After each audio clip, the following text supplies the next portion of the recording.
معنا من السويس الصحفي يوسف الدقاق. سيد يوسف، ما هي آخر تطورات الاشتباكات بين قوات الأمن والمتظاهرين في السويس، خاصة فيما يتعلق بقسم شرطة الأربعين؟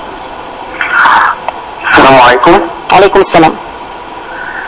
عند قسم شرطة الأربعين كانت الاشتباكات في حوالي الساعة 1:03 ليلا. بعد ذلك الوقت قامت قوات من الجيش وقوات من الشرطة بفرض طوق أمني في محيط قسم شرطة الأربعين وحي الأربعين، وجاء بعض الأناس من حمل الدعم المرشح المحتمل لرئاسة الجمهورية حازم صلاح أبو إسماعيل، وطالبوا الجميع بالانصراف والتحصن بميدان الأربعين.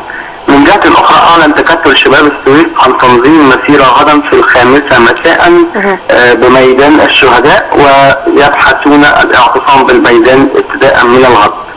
طيب، هناك أنباء عن اقتحام المتظاهرين لقسم شرطة الأربعين، هل هذا صحيح؟ وهل تم بالفعل بناء كردون أمني حوالي يعني في محيط القسم؟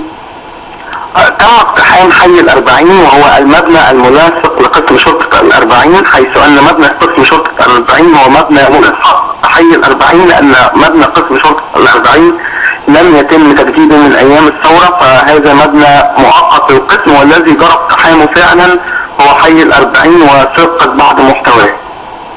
بخصوص الكردون الأمني، تم عمل كردون أمني من حوالي 2000 عنصر من عناصر قوات الشرطة العسكرية حول قسم شرطة الأربعين والشوارع المحيطة به.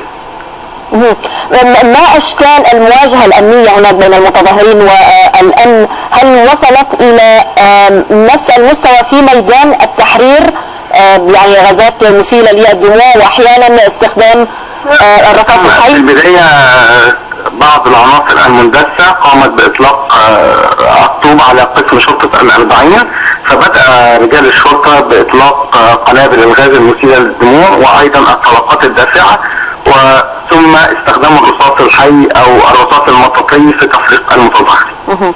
إذن الصحفي يوسف الدقاق كنت معنا من السويس، شكرا جزيلا لك. وإلى ليبيا حيث تعهدت